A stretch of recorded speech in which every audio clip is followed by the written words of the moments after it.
Thank you for entertaining me in my little guitar riff, air guitar. All good. DS9 theme. We're vibing. DS9 theme. It is my favorite of the themes. Same. It's so good. I really appreciate it. Are we on air? Are we on the air? We're not live, sir, but we have been recording for 32 seconds.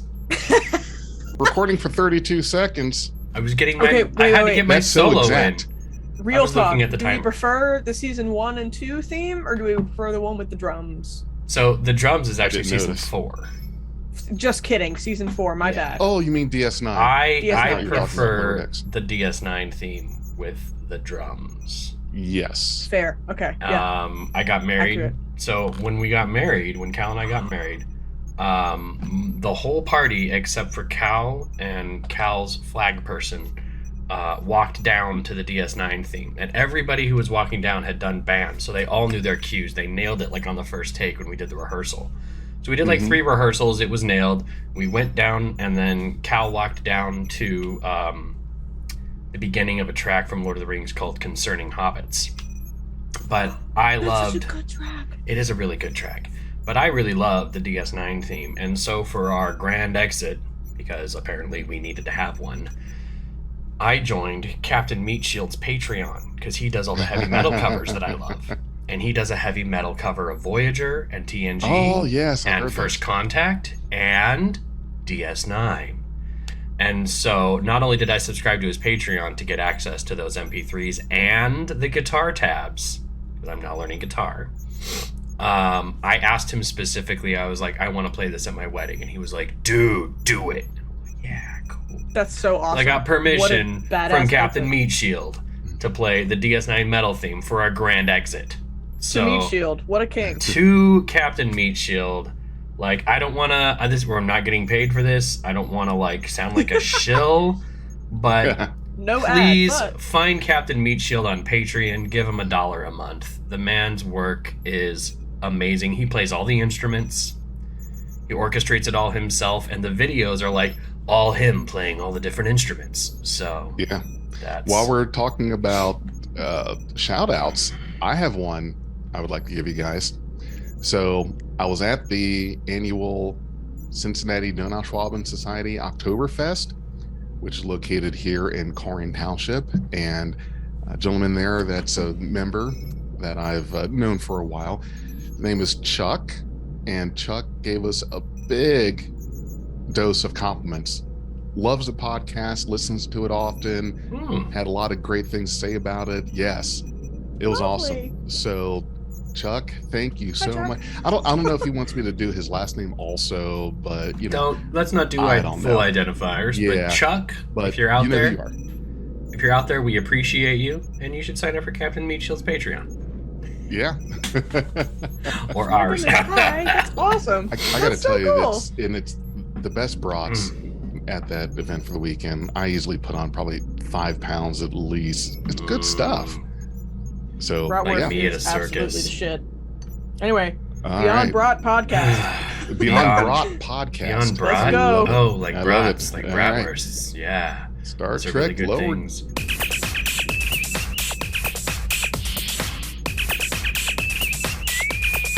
Red alert. Hey, everybody, and welcome back to Beyond Trek Podcast. I'm one of your hosts, Dag. In the house with me today, I've got Big J and Suzanne. We're going to talk to you about Lower Decks, Season 3, Episode 6. Man, I don't have the words in front of me to remember the title, but Hear all, trust nothing. that one. Hear all, trust nothing. Does hear all, trust nothing include the phrase hear all, trust nothing? Like, if you hear it, are you supposed to trust it? And if you do trust it, are you actually abiding by it? I'm just thinking about the whole, if a tree falls in the woods and no one's there to hear, it doesn't make a sound. I don't know. There's a really cool solution for that. I'll link it in the episode. Oh, okay. Okay. Interested in that. All right. So Let's you go. guys ready to dive into this? No, Absolutely. because there's one more thing to talk about. This is the spoiler alert. Who cried a river and drowned the whole Earth? Spoiler alert, spoiler alert, spoiler alert. Just I almost read. forgot the spoiler alert. I have a sinus infection. There are fax machine noises going through my brain right now. So like I'm just like, let's talk about Star Trek. Dag, you're a little too highbrow for us over here on the East Coast. You're fresh. It's like Christ. almost 10:30 at night. But I'm fresh with a broken tailbone, so like, I would hope it evens out. 2 of us are on medication right now. We're vibing. We're Oh, living. great. Great. Episode 6. You're Welcome all trust nothing. To the show. Captain's log, stardate 58456.2. The USS Cerritos is en route to give support to the USS Vancouver. Its captain is to negotiate diplomatic ties with the Kerama while Freeman delivers Alpha Quadrant gifts, lots and lots of alcohol. An incoming message from Admiral Buenamigo? Yeah! I think that's how I heard Yes. it. Buenamigo, yes. Interrupts the captain's log. Captain Nayan is to be rerouted to evacuate a colony being threatened by a brown hole, and Captain Freeman has to undertake the negotiations herself. When she protests, he doubles down. This is an important post-Dominion War negotiation. The call ends and Freeman stomps off to her quarters, asking for time to make the proper preparations for the negotiations. Ooh, that was a mouthful. Cerritos arrives at Space Station Deep Space Nine. Deep Space complete with musical Nine! overture. And the helm asks for orders. Commander Ransom steps up and tells the helmsman to circle the station, as if in awe of its pylons. Shax calls it the station a tacky Cardassian fascist eyesore. When the helm asks for additional orders, Ransom tells her to keep circling. We even get treated to the wormhole opening. Cue opening credits. Tendi is super excited to be at DS9 along with Rutherford and Boimler. They plan to go shopping and explore the station. Mariner discourages their excitement, saying she's going to stay on the ship and rest. Enter Jennifer, her Andorian girlfriend, hanging out in the same bunk. Jennifer notes Mariner's plans and asks if she'll have time to hang with her friends. Mariner reluctantly accepts. On Deep Space Nine, Rutherford, Tendi, and Boimler go exploring the promenade. A Kerama ship exits the wormhole just before Freeman, Ransom, and Shax meet with Colonel Kira in Ops, voiced by Nana Visitor. Freeman introduces Ransom, but Kira already knows Shax. They were in the Resistance together. This kicks off the episode's hilarious C-plot. Who owes whom their life, Kira or Shax? As the Kerama disembark, they reveal a threatening backup plan should the negotiations go south. At Quark's, Kira introduces the Cerritos command crew, and Quark, reprised and voiced by Armin Shimmerman, is all too happy to show off the wares and successes of his franchise. Boimler, Tendi, and Rutherford come in. Boimler is all too happy to go play Dabo. Meanwhile, an Orion officer introduces himself to Tendi and Rutherford, who is so happy to be able to wax nostalgic about Orion lifestyles with a reluctant science officer. Rutherford is also excited to hang out with a new officer named Mesk. On Cerritos, Mariner and Jennifer arrive at her friend's salon, where Mariner discovers they are all about candle making and, oddly, Boimler. Mariner empties a flask of Aldebaran whiskey into a glass to make dew. On DS9, the Kerama representative is mad that Captain Nayan has been replaced at the last minute, but Freeman soothes his appeal with the offer of the gifts they brought. Shax and Kira continue to bicker in the background. Mesk, Tendi, and Rutherford travel around the promenade, and when Rutherford runs off to get a picture hanging off the promenade's second level, Mesk asks her about the stereotypical Orion pirate lifestyle. Tendi protests angrily, and Mesk dismisses that as Orion pheromones, angering Tendi further. She tells him, "We don't all have those," and a communication from Captain Freeman comes in asking her and Rutherford to deliver the gift crates to the Kerama ship. Boimler dabos again in a winning streak. When cajoled by a Ferengi about his coin purse, Boimler lets his bet ride and spins again. Tendi is surprised to see Mesk get reassigned to helping her and Rutherford deliver the gift crates to the Kerama ship. On Cerritos, one of Jen's friends is telling a story about her personal battlefields and declares that the Enterprise was in her all along. She calls on Mariner to share, and Mariner protests. The host calls Mariner out and it skips her. Calls her out on it and skips her. The next girl does an interpretive dance in a maroon jumpsuit that she calls the Kobayashi Maroon. There's no right way to dance to it. Freeman is escorting the Karama around the station and they arrive at Quark's. Quark is suspiciously too busy to help the Karama, and after special pleading from Kira to get his support, he gets angry and vocal. He spars verbally with the Karama representative, insulting him and declaring they'll never do business together again after what happened in the Dominion War.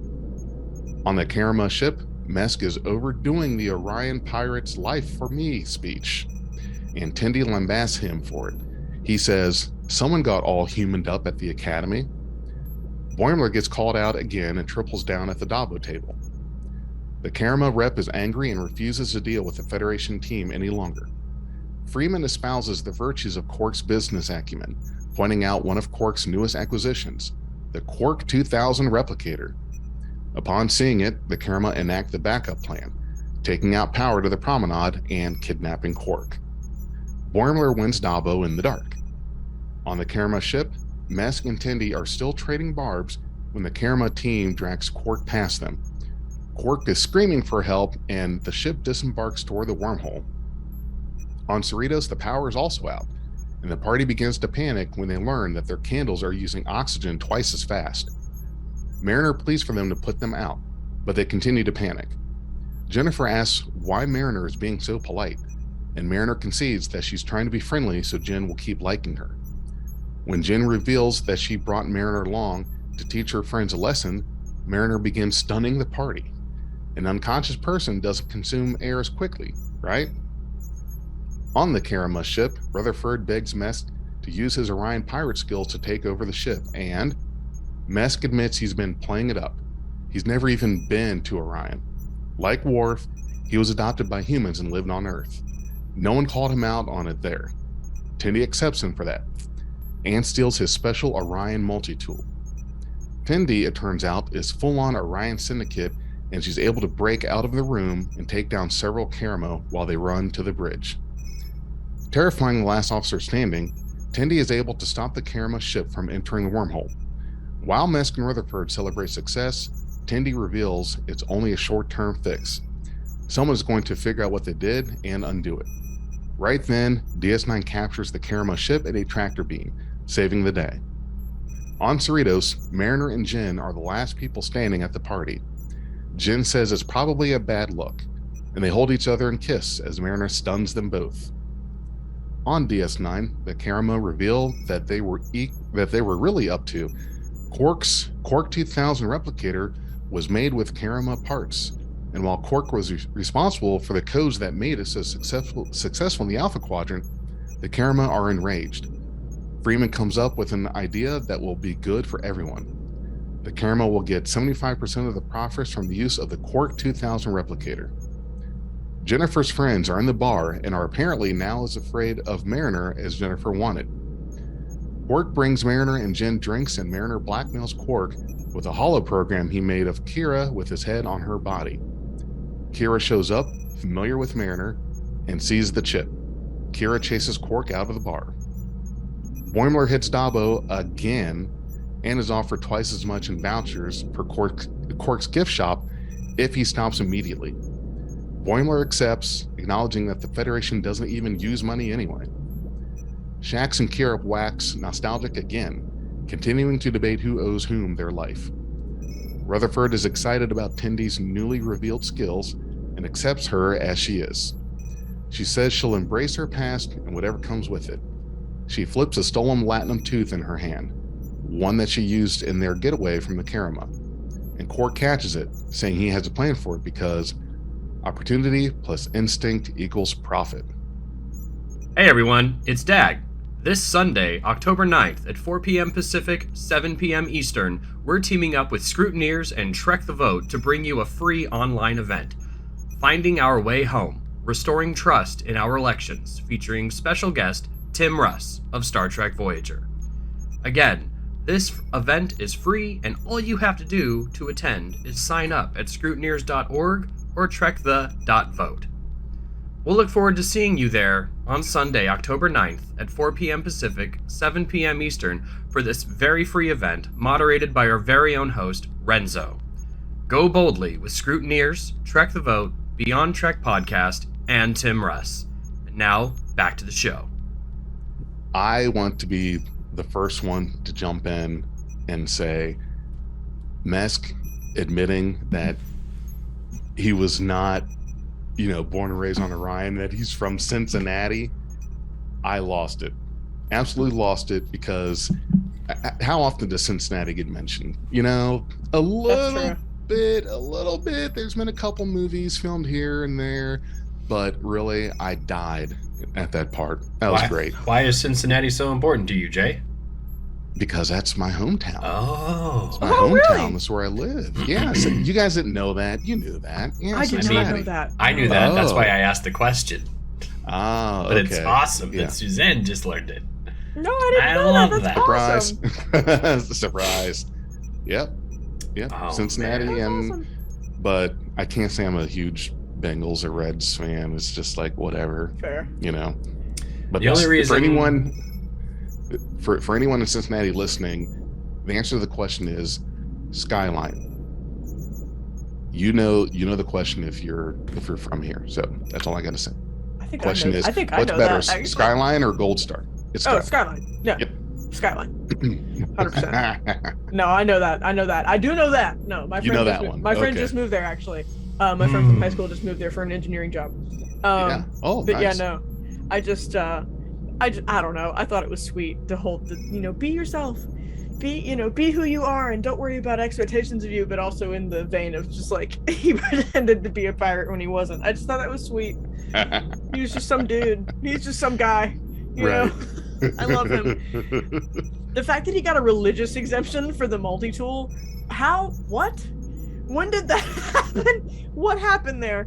I just need to know what happened there. Because it's not a religious artifact. It's not No. a thing that you use for religion. I How don't do you know? It's a recall- multi-tool. There might be a worship aspect that can be Just has invoked through the a tool. wafer in there.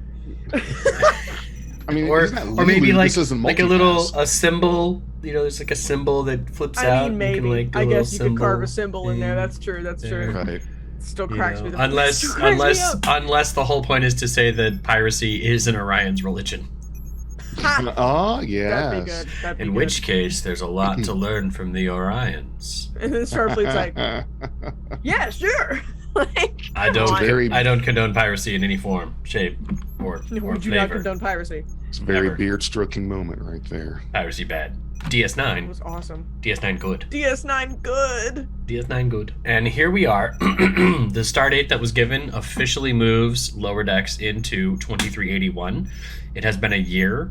Interesting note that, the classic 5 seasons usually ran like TNG, DS9, Voyager, would run 25 or 26 episodes a season and the stardate would reset, right? Well, this is the 26th episode of Lower Decks, and the stardate's reset. Well, That's interesting. interesting thing about the star dates, if you guys knew this or not. So, the original conception of the star dates, for example, I'll give you the star date for TNG season finale, All Good Things. Star date was 47988.1. Okay, so the first number, the 4, was for the 24th century. The second number, for example, 7, was for the 7th season of Next Generation. So you had a first number is in universe, in universe. Second number is out of universe. And then the next 3, for example, the 988 was the day out of a 1,000-day year. The number after the decimal It's like was the 10th of the day, like the days like were, a percentage of percentage, out of 1,000. right. Yeah. Right. So it moved so- from 000 to 999 throughout the course of that year. Correct. Yes. And so that's what they came up with the star dates. And so in DS9 season 4, they started with Stardate 4-8 example, because that would have been the 8th season of TNG. Then after that, 4, 9, something. But once they got past that, it's like the whole Stardate thing just went all to hell. Because And now we're starting with 5. right. Yeah. It went to shit after that. They should have stayed with the original thing. Like, just base it off of TNG. The Stardate from after 49881.2 should have really gone Stardate 410889. You want to start over at 4-1? For example. I can see that. Yeah. No, 410. So you went from 9 to 10. Season 9 to season 10. Just of add TNG. another digit. Right. Look, 9, 10, 11, 12, 13, 14. Just take it as if TNG were to continue to go. That would make the math so bizarre. It would. I know it's not perfect, but again, it was a great idea. But I think once they got to what would have been the 9th season of TNG, I thought, well, shit, these Stardates are not going to start not making any sense. That's and they sure as hell didn't. They just rolled with it, and I think either way, the Mhm. Stardate's not making sense just helps add to the universal. Like, this is weird and bizarre. Y'all are talking about numbers, and I'm gay, and I can't do math, and I'm sitting over here with the fax noises again. I'm sitting I love thinking, what's happening? I'm gonna let them talk this out because I have no idea what's going on. Okay, so You can explain it to me 5 times, and I'd be like, there's only one thing you have to remember in math. If you're doing decimals, X% of Y equals Y% of X. I'm not going to explain it. It's just The true. fuck? Anyway, Can you write that down for me? thanks. missed it. I have no idea what you just said. that down for me. Wrote I it. didn't have to go to math left class. in I college. played I have to football. take remedial math to finish my degree, and I still haven't taken it. I'm waiting till my last semester. And here's me killing the curve in Algebra 2. I just turned 45 last month, and I'm still haven't used the Pythagorean theorem At ever. least you can do commutative anything. math. I know my times tables. I was great at that.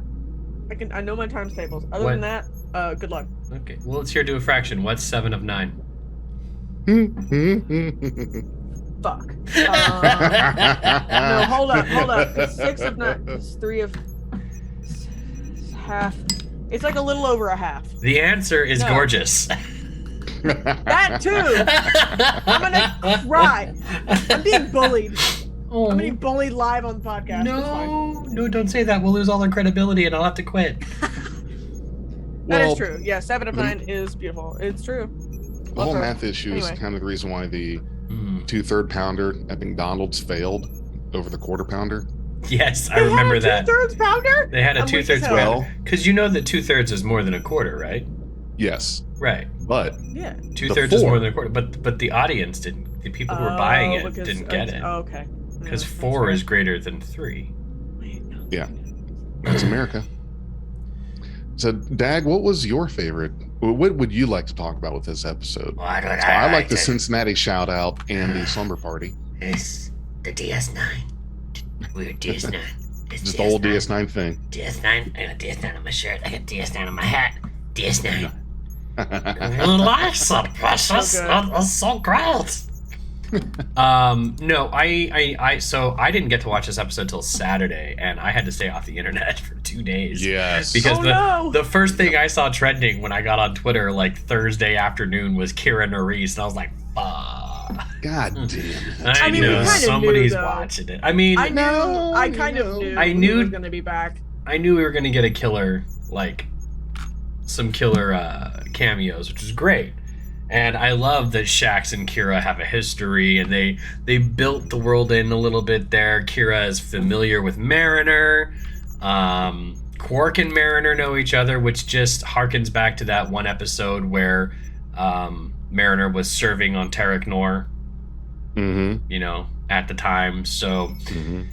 Mariner's history gets unfolded a little bit more, and it still contributes to me that she's a damn augment. I'm living. We've been saying this since Really? season 1. I It's still think season that, 3. I'm saying it again. Mariner's an augment. But Fight what me. in this episode makes you think that? She figured out the decay ratio of the candles when they were drinking all the oxygen, like that. Well, but she had her tricorder, didn't she? She knows how to use a tricorder too, but she was the smart enough person to scan the Well, but isn't that conclude Okay, but all the that it people in was that the room are like, calendars. "Oh my god, our intentions!" Like, Well, I mean, but- come on. Well, but still, here's the thing: is even in the 24th century, 25th century, whatever it is, isn't it safe to assume that there's still elementary school, junior high, high school, college, Do you know or why? the You know why? academy? It's There's even learning more. that still happens. It's even more safe to assume you can actually conclude that because Geordie LaForge went to Zephram Cochrane High School. Yeah. Yeah. So Yeah. there's still that concept of high school. Granted, he I was don't- probably 8. Because high school's for kids now. Yeah. True. I yeah. don't know. That whole thing with the candle, I mean, to me, it doesn't scream augment. There's been things that I've done that could make me think I'm an augment, but There are two options here in my mind. Okay. Yeah. One is that Mariner's an augment. Now look, the evidence Come for that on. is strong, especially with the whole she can eat hot sauce that's 17 million Scovilles Oh my and feel god. nothing. Yeah. She can fight like a freak. It's insane. She's really good at that with the whole holodeck thing that they had. I get that, and that is true, and I feel like they could make a subplot of that, but I feel like it's also just one of those things they're trying to say. Mariner's really badass, and this is a Mhm. cartoon, and we can do what we want. I feel like it's one of two things. Either she's an augment, and I would totally be down with that, or it's a cartoon, and they're just oh, she can handle anything, and she's been to Klingon prison, so who cares? It's one of the two. But I think that I wouldn't. She might be maybe a little bit. Jay. well, I'm not. I I'm feel not like Jennifer might have saying. noticed by now, though. Just saying. I'm not saying that I would have beef if they did that. Yeah. It's just that the things that we've seen that we are claiming make her an augment. I don't know. Either they're being super subtle about it, or we're being Trek beards about it and looking too deep into these things. Now, if it ends up being that she's an augment, okay, great. That's awesome. Bashir became an augment out of nowhere. So why not? I don't know. It probably would not be a good idea to have her do something that would scream augment. I'm not disagreeing with you guys. I'm not saying that there isn't a possibility. It's just It's a cartoon. I don't know. I'm right in the middle of that debate. Jay. I'm on either side. Jay, you're not an augment, but you're still one of a kind. Precisely. My God. Can we Hey. talk about the cameos though? I Okay. feel like that's one of the biggest Yeah. things we have to All talk right. about. So we had Nana Visitor reprise her role as Mhm. Colonel Kira Nerys. It's been 5 years since the Cisco went into the wormhole. Where's Jake? Hashtag, where's Jake? That's true. Yeah. Right. Hashtag Also, He went back to Earth with Cisco's wife. Oh my God, Cassidy Yates. I could have swore that's I mean, Cassidy, Well- by 23.99, Cassidy has her own shipping business franchise. So maybe Jake helped her out with that. But I take that back. The very last scene of DS9 was Kira and Jake. Yeah, Kira and Jake, and the Yeah. view panning out. But I don't recall that the plan was him staying there. But anyway, So once again, regardless, it's hashtag, 5 years, where's Jake? Hashtag where's Jake? right? Where's Jake? Absolutely. Fair. Hashtag where's Jake? I'm gonna say that just the last time. But also Armin Shimmerman reprising his role as Quark, who revealed in a question on Twitter that he did indeed have to wear the teeth to do the voice. I was gonna Yes. ask about that. I was Yes. gonna ask Yep. because he sounded. It was He so. had to wear the genuine. teeth. He had to wear the teeth. That makes me so happy for no reason. I'm a Well, nerd. I'm just glad he kept the teeth for like 20 years. Like, dude, wow, that's amazing. So true, King. they've been sitting in the thing of Paladin, keep I them mean, clean. Paladin. gosh, what was it? For Picard, Marina Sirtis wore the wig that she had from Nemesis, which was almost Yeah. 20 years. That's true. that's So, grats to that. Maybe she's going to wear it again in season 3. Who knows, right? Mm-hmm. Ah. Right. But yeah, it was so good. great to see Kira. So great to see a little bit more expansion on her background with Shax in the Resistance. Awesome to see that Quark is still up to schemes. And then the callback with the Karma, where we had that one episode Starship Down, where the Karma and Quark were trapped on Defiance mess hall together, and they had to disarm a torpedo. And Quark was like, I thought you guys didn't deal in substandard merchandise. It's like, what do you mean substandard merchandise? And Quark is like, well, this was supposed to detonate on impact, right? And they start laughing. And I'm just like, this is the strangest kind of humor, but I'm all for it. DS9, I think it was a season 4 episode, Starship Down. Yes. The Karma, played by James Cromwell, who is better known to Trekkies as Zephram Cochrane, and a handful of other roles in the TNG and DS9. Wait, was he in this episode? No, James Cromwell was not in this episode. Okay, he was in that. Okay, He played the Karma in that episode. Okay, I was like, wait a minute. I was listening for it. Race. I was hoping for it. Like, it would be great if it was the same guy, but it's not the same guy. No. I also really love. Oh, go ahead. I was just gonna say real quick, I was kind of a little disappointed that there weren't more cameos. I'm not saying it had to be a reunion show, but who else would have been left on DS9?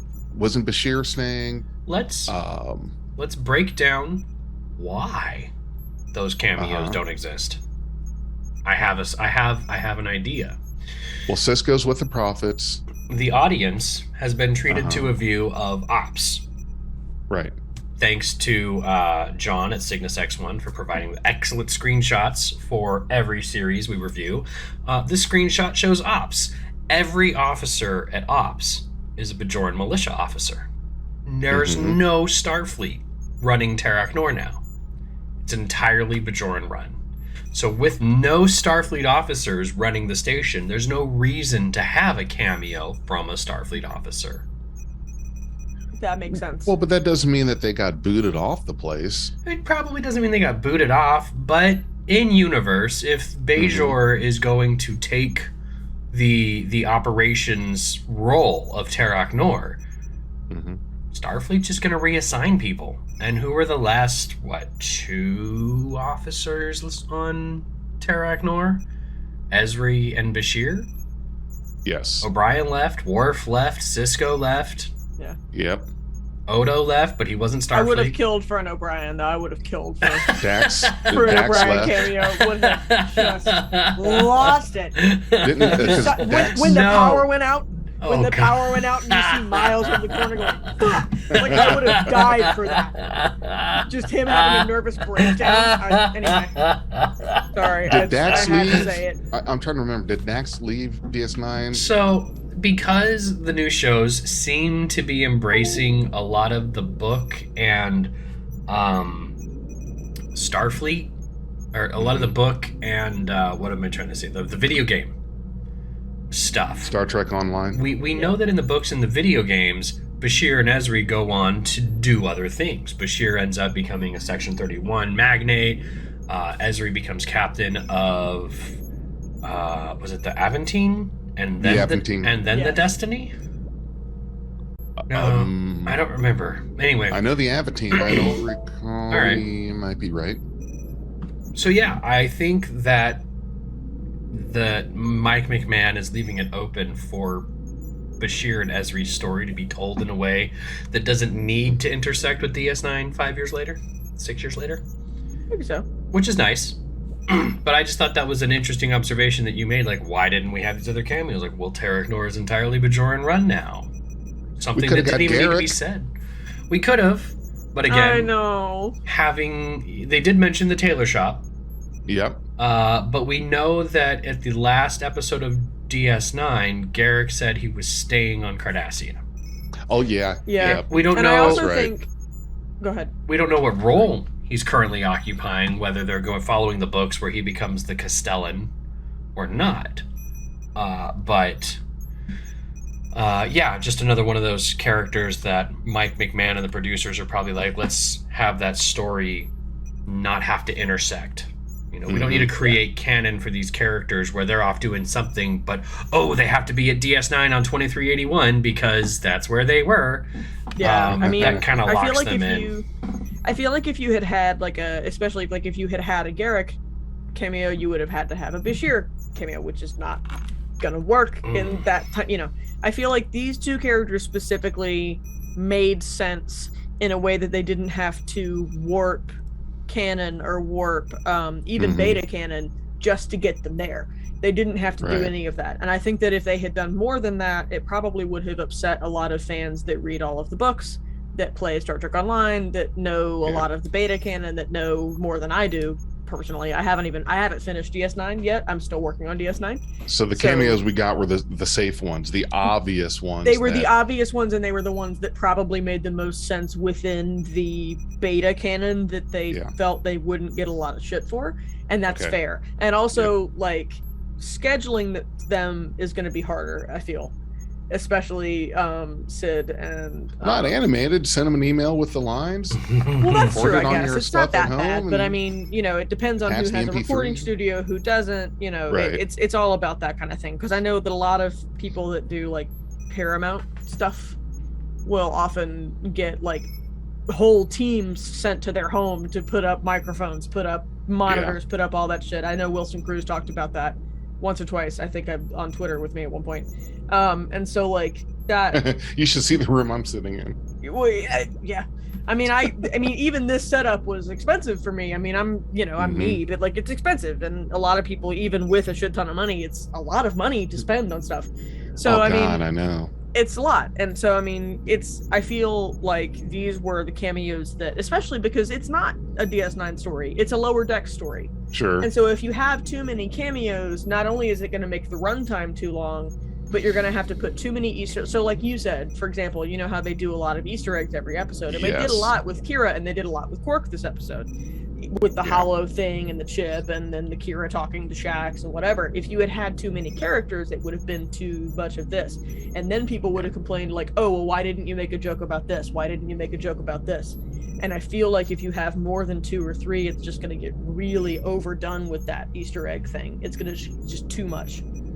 Right, because so I feel like that would have happened. I already have, as we talked about last week, just this kind of feeling of trepidation that the main point of the show is, can you catch all the references and see all the Easter eggs? And Mike McMahon may be thinking, if he heard this, dude, stop being a Trek beard. This is the show. That's the show. We never said it was going to be anything more than what it is, and I know that we have a lot of fun with it and so forth. And I'm not saying that I don't like it. It's just that it feels like maybe there's a little bit more of this story that focuses on that and not the actual story. Not every episode does that. There have certainly been episodes we reviewed where it was like, what good substance do we have for this episode besides the references and Easter eggs? That's all it was. This was better. This was definitely a better one, but I think that they're maybe kind of on a little bit of that line where it should stand on its own. I'm not saying that it's not, but it's a bit heavy on the nostalgia. I think it is, but I think that this episode did a really good job of sort of balancing those two things, because we got a lot of Tendy's backstory. We got a lot of her. I mean, we've had that sort of thing where she hates talking about her past. She hates talking about the pirating, all that stuff. But we've never really seen her in action. We've never really seen her use the skills that she used to have in the Syndicate with her family. And it was really cool to see her use that for good. And she used it knowing that it was for good and knowing that it was to help people and help the people that she cared about, rather than using it in a way that made her feel like, oh, I'm stealing something, I'm doing, And so it was more to save them from being in a really shitty situation. And then we had Mariner. Okay, look.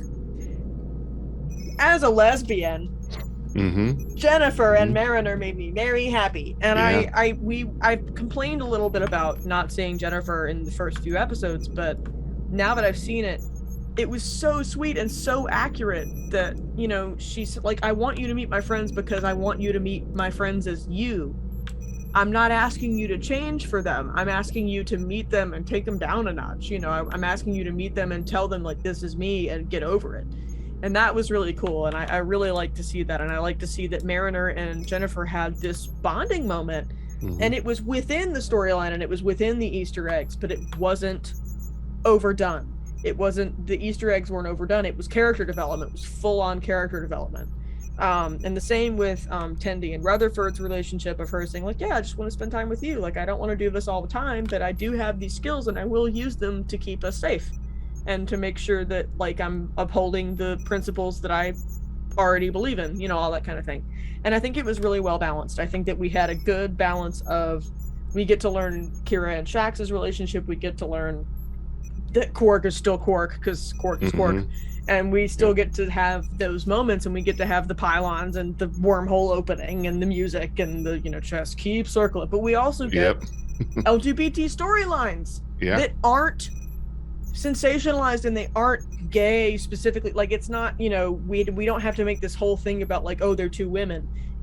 That would have been done with a straight couple in the same way, if that makes sense. Those two having that moment of, like, I want them to meet you for you. I like that you're different. I like that you're not like them. That's why I'm dating you, kind of thing. That would have happened with a straight couple in the same show. And it was done really well, and it was done purposefully, and I'm very thankful for it, and I'm really excited to see where that goes. But I think that this episode really did a good job of balancing both, like, oh my god, Nana Visitor's back, and Armin, and oh my god, with, oh shit, we get character development at the same time, and we get a whole new thing. I think it did it really well. Sorry, I rambled, but I would be interested to hear, because I have not heard anything in regards to this, but I don't get too deep into the discussions and talks and Twitter and things like that. But in regards to Jennifer and Mariner, how that was looked at, how there was not a lot of focus and attention put on it as compared to Jadzia Dax reuniting with her host that was her husband. Dr. Lenara. No, it was Dr. Lenara Khan's. It was Tarius's wife. Thank you. Tarius was the host that died in the pilot crash. Gotcha. And then you have in Star Trek Beyond, in the Kelvin timeline, Sulu and his husband, and there was not a lot made out of that. It was just the one scene with their daughter, arm around each other, and that was it. Dare I say normalized? Right. It was normalized, and I'm curious if you guys remember the reception and words of that. How does it compare to what we saw now, this one with Jen and Mariner? Dad, do you have any thoughts on that before I go? Well, we don't. I don't think we need to go one at a time. First, I just want to say, get you a girl that looks at you the way Jen looks at Mariner, studying all of Jen's friends. I'm working on it. The audience I'm trying. right now. The audience has been watched the screenshot. I just put it down below. The audience has been treated to Jen's gleefulness, while Mariner's just like, yeah. She starts clapping. It's so gay. I love that. It's beautiful, but you're getting stunned. Getting stunned. Everyone's getting stunned. We can bring it to Mariner and Jen, but the conversations that I've seen online have been pretty positive. My personal preference is this is totally fine. We've already gone through the gauntlet with two previous seasons or two previous franchises with Culber and Stamets, and the one that was the most controversial, Raffi and Seven. And I think it was only controversial because Trekbeards had 20 years of fantasy with Seven of Nine that just got Right. tossed out the window for Oh God. It angered a lot of nice sure, guys. Sure, and it did. incels. It angered a lot of more. How do I say it? Socially people. conservative. Socially conservative. Yeah. Okay. Yeah. No. The fantasy That's the word. did Yeah. not need to Sorry, I'm stop. trying too hard to be nice, but you nailed it. No, Fantasy don't. did not need to stop. I I don't understand. I have a couple of things Yeah, to talk you about. can still take your fantasy in that direction and just not watch Picard. That's fine with me. But Raffi and Seven season 2, those are one of the highlights of season 2 for me, despite despite our misgivings, which you can watch in previous episodes. I love them. So, like, so much. Mariner and Jen here, this is not big news for me. I don't know if Strange New Worlds. Am I totally blanking on Strange New Worlds? Do they have a power gay couple yet? No, No. but they have mentioned that Chapel is most likely bisexual and Right. pansexual. No, that makes perfect but other sense. than that, no. Um, Ortegas for the wins. Nothing not- that has. Not to spread propaganda, but I haven't seen they've done anything but, with any of that yeah. yet. So this is just the third round, and I think the voices have just moved on, at least from my feed. Mhm. And that's fine with me. Yeah, I was just curious. You know. yeah, I've noticed a few things. So I mean, I'm gonna try not to drag this out super long, but basically, I mean, with the whole Culber and Stamets thing, and with the Sulu thing specifically, so those two things. Mhm. You know, there was the barrier gaze thing, which not necessarily exactly accurate with Culber and Stamets, but you know, They did kill Culber. Culber died and then he came back. You know, and when we have to have trauma, it has to be dramatic. And then Mhm. with the Sulu thing, it was just one scene. Right. And so while it does normalize it, it doesn't Explore give it. time to it.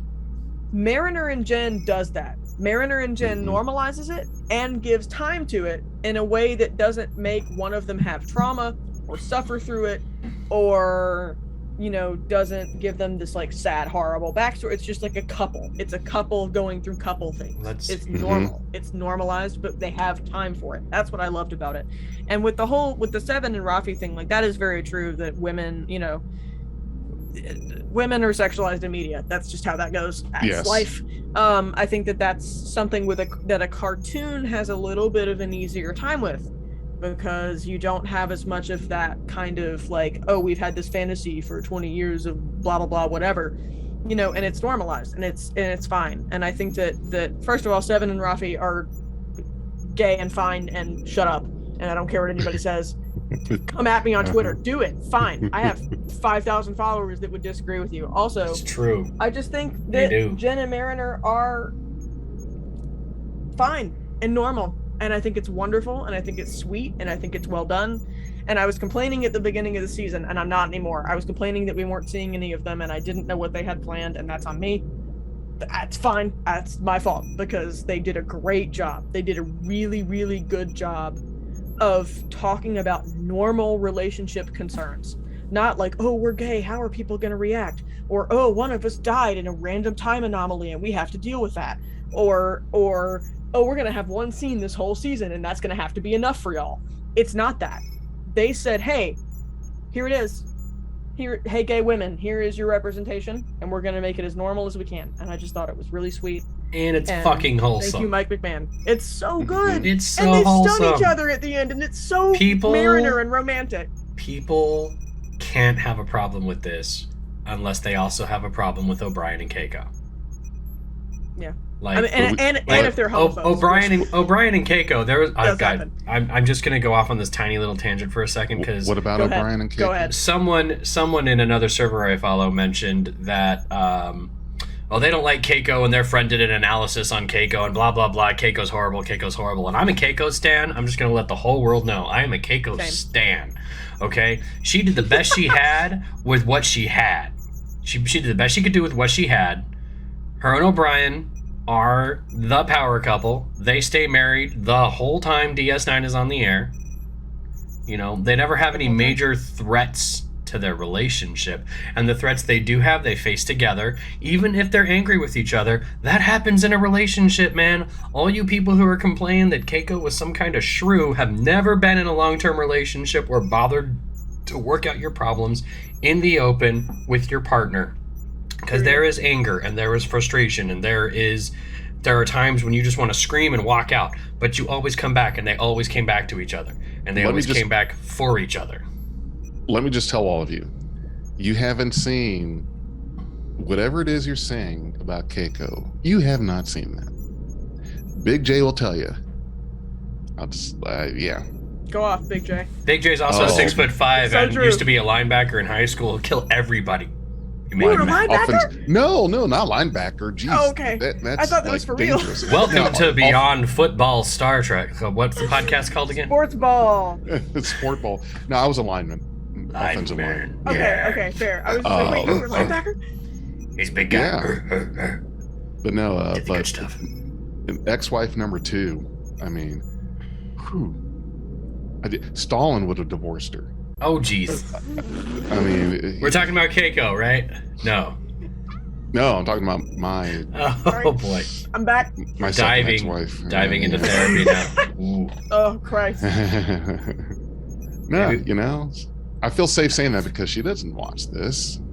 You know, being supportive would be out of character. Listen, find somebody Okay, I probably who shouldn't supports you, bash her. Yeah, I shouldn't do that. It's just okay. Yeah, someone who supports you. Find someone like Keiko who will stick by your side. Keiko. Right. Will stick by your side. Stand by your man. 2 kids.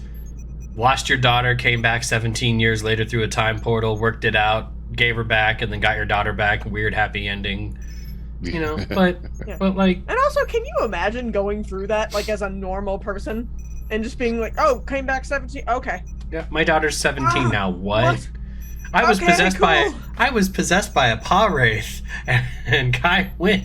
But we're gonna make out the more we find. I was once possessed by a paw wraith, and my husband shot me with a chronoton beam to fix me.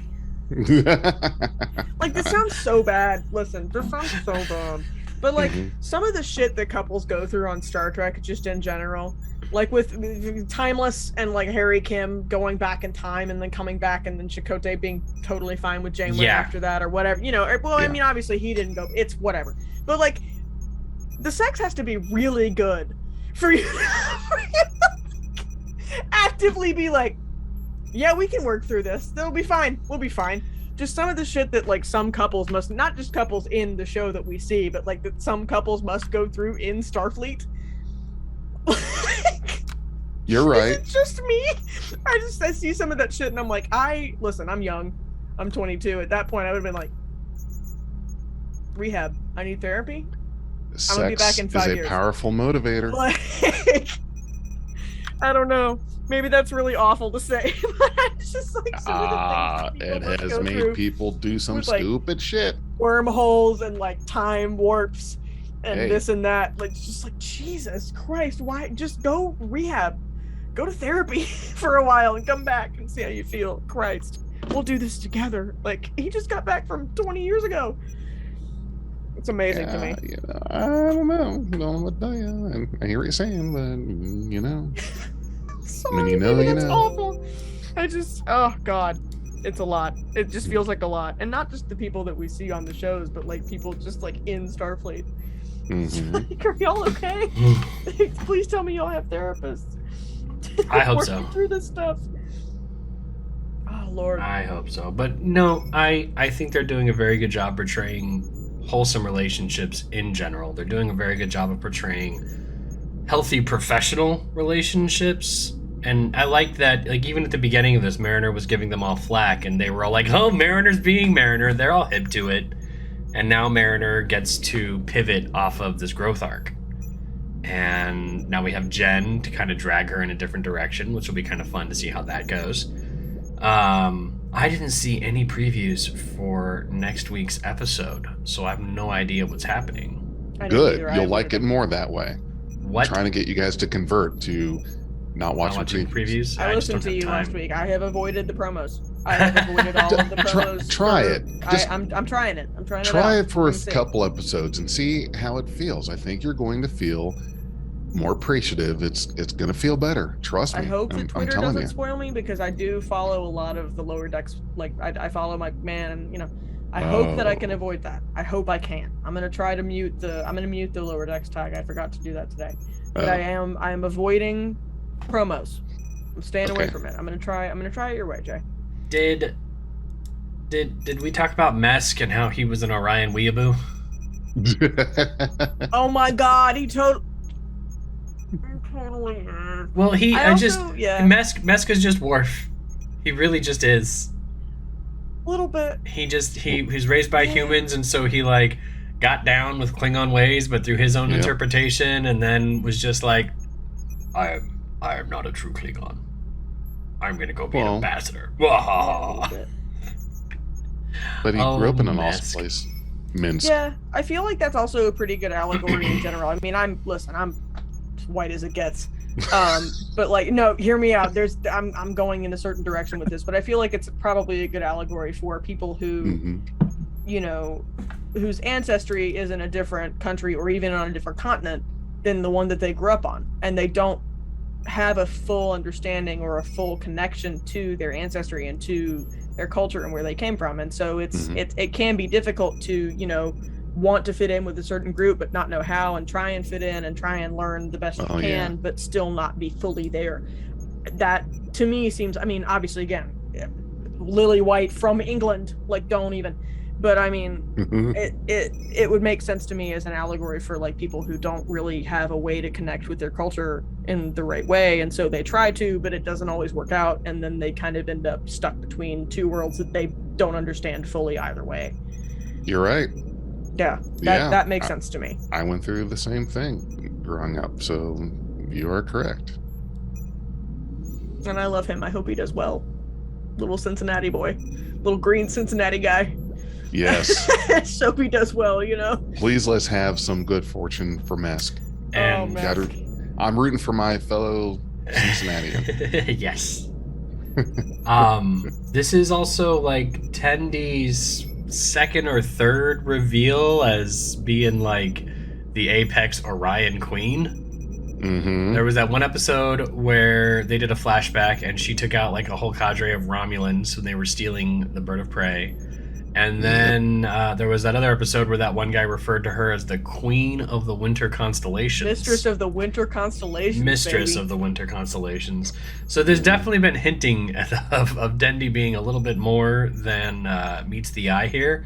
Yep. And what I'm getting from Tendy is very strong, if you remember the Space Boomers from Enterprise, Space Boomer vibes. You're like, who are the Space Boomers? From those were the helmsman's family. Anthony Montgomery played Mayweather, born in space. And his family he was a Space Boomers, and so he had a lot of Space Boomer in him. But he went to Starfleet, and she has syndicated her, and she went to Starfleet. Right, freaking raised hell on this ship. Like when she took the comm thing and just like sliced it in the air with the utility and just smacked it into the console, I was like, don't ever play spring ball with Tendy. She'll beat you every single time. She'll beat you with your own racket. Like a tooth, like tooth tweezers, like pull the tooth out. That was awesome. It was so well done. Well, that was part of the multi-tool, because she took the multi-tool and popped out the teeth. Swiss Army knife, the but teeth for Orions. thing of it, and then multi-pass. And she used the latinum tool, the latinum tooth, to like invert the power so that it stopped the ship from going. And I'm just like, let's don't ever make her really mad, okay? Remember the tooth. Like Peanut Hamper. Peanut Hamper should be pissing himself watching this, or herself, or whatever Peanut Hamper's gender happens to be. I think she was a she, wasn't she? A she? Peanut Hamper's gender is Exocomp. Chaos. You identify as a one. Okay, you identify as a one or a zero. If Peanut Hamper and Tendy are in the same room with each other, I'm giving odds that it's like a 0.68 second fight. Yeah. That'll be that. Yeah, that's true. I am excited to see if they take that further and we get to see like Tendy's, not necessarily Tendy's family, but like get to learn more about that. Because I feel like we keep learning more about Mariner, we keep learning more about like Boimler's limits, you know, with him breaking a pencil in rage. And then all that kind of thing. I hope that we get to see more of that. If we Not necessarily because I want to see her suffer, but like because I think that's interesting. If we crossed into Tenny's backstory, we could cross with Ezri's backstory. True. Because Ezri's family was Syndicate. True. Yeah. Okay. So that could be interesting. Sure. Well, you guys, Rutherford was thoughts? just along for the ride in this episode, yeah? He was just like, yeah. Boimler's a hell of a gambler somehow. yeah. Like he His triple coin doubled. purse. It's a clutch. Oh, It's a clutch. It's a coin. It's a coin purse. It's a clutch. God, I love him. He truly. he triple doubled in the dark. Yeah. I mean, I thought that man was gonna have I mean, Bold Boimler had a shitty streak, and then he just decided I'm gonna play roulette, essentially, and then did well. I mean, I mean, everything about this boy, he's not a man. Everything about this boy screams to me like he's gonna like get a shit ton of money in the first couple of rounds, and then immediately. I mean, I thought it was gonna be one of those, but nope. He just went and got all the swag. From I'm starting to Quartz. worry. Oh, it was so good. I'm starting to worry that like original Boimler has been on a secret mission, and Bold Boimler is the transporter clone reassigned, and the reason he's so That good would at this be stuff is because he's hilarious. been under Riker's wing for like a year. That would be hilarious. That's why he's so good at this. I yeah. We'll see. We know. I know due to Calling it here now. a thing. It's not the last of Peanut Hamper. Peanut Hamper's going to come back stronger and more powerful Oh yeah, no, than you can okay. possibly imagine. Anyway, And probably Badgie, as well. oh, I probably can't wait to see Badgie again. I want to see more Badgie. He's my favorite. Yeah. Hello, father. Can I teach you a No, lesson? Badgie, you can't attack me again. I made peace with my past self. We're good. God, I'm excited. Oh, I am excited for that again. I know it's not in this episode, but I am excited to see more about Rutherford's little. Yeah, to learn about the secret transplant history. there. What if it's Admiral Buenamigo, and his name being Good Friend is actually a misnomer? He's actually a bad admiral. That would be cool. Bad We don't need admiral. any more bad admirals in Star You Trek. haven't seen No the last more. of the Badmirals, Jay. Come on. I hope they don't And- go that route. Yeah. You hope they don't go that route. Yeah. We really don't. The Badmiral thing's been played out. I hope we don't Maybe. go down that path again. Maybe it has, maybe it hasn't. But one thing's for sure: wherever the Badmirals are, Beyond Trek Podcast will be there. And thank you so much for going boldly with us. We should That's probably perfect turn it off wrap now. there. Wrap it up. Hey everybody, I just wanted to give a quick shout out to our Patreon and Anchor supporters, to S. Tam and Nora Hickson. Thank you so much for being a part of Beyond Trek Podcast. We are Beyond Trek Podcast. Lower your inhibitions and surrender your years. We will add inspirational and hilarious Trek content to your day. Your attention will adapt to subscribe to us. Resistance is futile.